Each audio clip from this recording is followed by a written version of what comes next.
Hello students, welcome back. ये question gate 2004 के exam में 2 मार्क्स के लिए पूछा गया था। आपको कहा है स्लाइडिंग विंडो ARQ स्कीम में कम से कम कितने सीक्वेंस नंबर्स की जरूरत पड़ेगी अगर ट्रांसमीटर्स विंडो साइज n है और रिसीवर्स विंडो साइज m है। आपको पता होना चाहिए sliding window automatic repeat request में कम से कम m plus n sequence numbers की जरूरत पड़ेगी, यानी कि जितना इसका विंडो साइज है प्लस जितना इसका विंडो साइज है, कम से कम उतने सीक्वेंस नंबर्स होने चाहिए। तो इस क्वेश्चन का आंसर है m plus n। For example देखो, अगर यहां पे विंडो साइज है 7 और यहां पे भी विंडो साइज है 7, तो कम से कम 14 सीक्वेंस नंबर चाहिए। अगर यहां पे मान लो विंडो साइज है 10 और यहां पे विंडो साइज है 1, तो उस केस में कम से कम 11 सीक्वेंस नंबर्स की जरूरत पड़ेगी। अब देखते हैं आखिर ऐसा है क्यों। यानी कि अगर ऐसा केस हो बट सीक्वेंस नंबर सिर्फ 10 ही अवेलेबल हैं, फिर क्या होगा। देखो, पहली बात, ARQ होता क्या है। ARQ मतलब ऑटोमेटिक रिपीट रिक्वेस्ट, यानी कि जब भी सेंडर को ऐसा लगेगा कि बहुत देर हो चुकी है, जो पैकेट मैंने भेजा था अभी तक उसकी कोई एक्नॉलेजमेंट नहीं आई, तो ये अपने आप से ही वो पैकेट दोबारा से भेज देगा। That means automatically that packet will be repeated. देखो, मान लो जो डाटा सेंडर भेजना चाहता है वो ये है,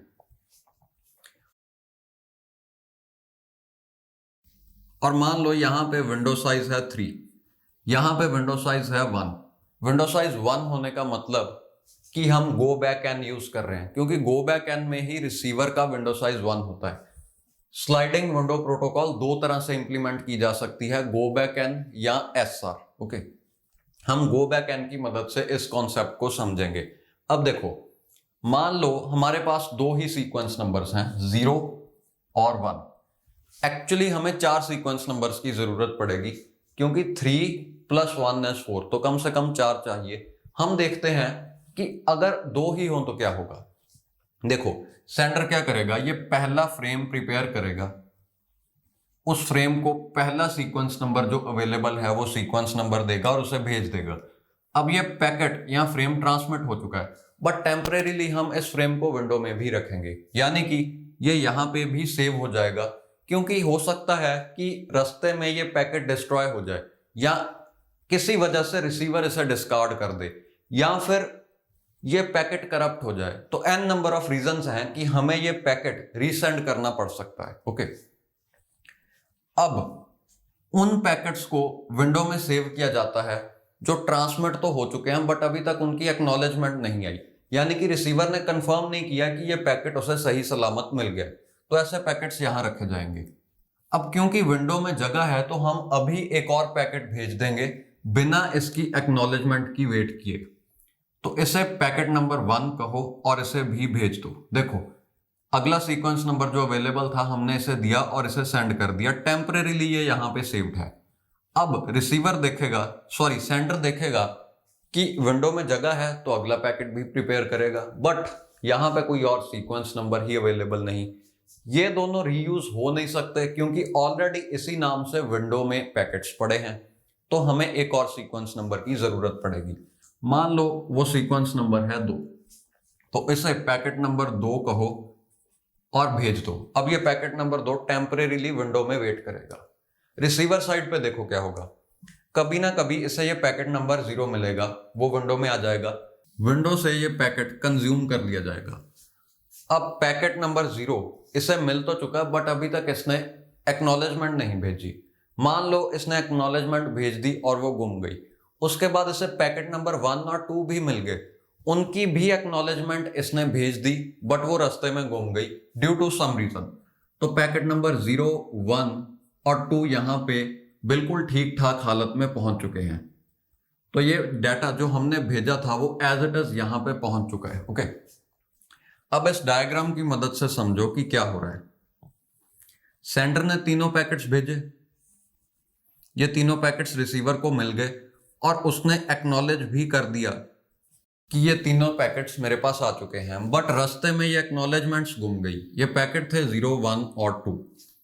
अब क्या होगा, देखो, रिसीवर अपनी तरफ से ये बता चुका है कि मुझे 0, 1 और 2 मिल चुके हैं, रिसीवर अब अगले पैकेट की वेट कर रहा है, क्योंकि अगला कोई सीक्वेंस नंबर ही नहीं है, तो रिसीवर कहेगा अगला पैकेट भी पैकेट नंबर 0 के नाम से ही आएगा, जो कि एक्चुअली होगा ये वाला पैकेट। ओके, रिसीवर को ऐसा लग रहा है कि जब अगला पैकेट सेंडर प्रिपेयर करके भेजेगा तो उसका सीक्वेंस नंबर होगा 0 और वो ये वाला पैकेट होगा। बट सेंडर को क्या लग रहा है? सेंडर को लग रहा है कि बहुत टाइम हो चुका है, इतना टाइम बीत गया और मुझे एक्नॉलेजमेंट नहीं मिली पैकेट नंबर 0 की, तो ये पैकेट नंबर 0 दोबारा भेज देगा। ओके, पैकेट नंबर 0 ये कौन सा भेजेगा? जो पहले भेज चुका है, यानी कि यही वाला। तो क्या हुआ, हमने ये वाला पैकेट जो ऑलरेडी इसने रिसीव कर लिया, इसे दोबारा भेज दिया पैकेट नंबर 0 के ही नाम से, और इसे भी पैकेट नंबर 0 ही चाहिए, ये उसे एक्सेप्ट कर लेगा। तो ये डाटा एज इट इज यहां पे भी आ चुका है और यहां पे भी आ चुका है, यानी कि जो हम भेजना चाहते थे उसमें कुछ ना कुछ गड़बड़ हो गई। अब होना क्या चाहिए था? जब हमने ये वाला डाटा दोबारा भेजा, रिसीवर को कहना चाहिए था कि ये तो मेरे पास ऑलरेडी है, मुझे ये डाटा चाहिए। उसके लिए रिसीवर को इन तीनों के बिना किसी सीक्वेंस नंबर के लिए वेट करनी पड़ेगी। देखो, ये तीनों कभी भी रीसेंड हो सकते हैं, तो रिसीवर जिसकी वेट कर रहा है वो इन तीनों से अलग होना चाहिए, यानी कि 0, 1, 2 नहीं हो सकते, तो हमें एक और सीक्वेंस नंबर की जरूरत पड़ेगी।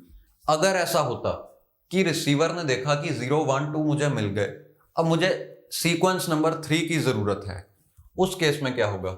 जब भी हम पैकेट नंबर 0 रीसेंड करेंगे तो रिसीवर देखेगा कि मुझे पैकेट नंबर 3 चाहिए बट सेंडर भेज रहा है पैकेट नंबर 0, तो वो अपने आप से उस पैकेट को डिस्कार्ड कर देगा, यानी कि ये पैकेट हो गया डिस्कार्ड। और इसके रिस्पॉन्स में रिसीवर कहेगा कि मुझे पैकेट नंबर 3 चाहिए, यानी कि A3। ओके, अब जब A3 मिला तो अपने आप से सेंडर को पता चल जाएगा कि 1 और 2 इसे मिल चुके हैं, 0, 1, 2 तीनों ही मिल चुके हैं। ओके, इसीलिए हमें कम से कम उतने सीक्वेंस नंबर्स की जरूरत पड़ती है जितना इसका विंडो साइज प्लस इसका विंडो साइज है। ओके,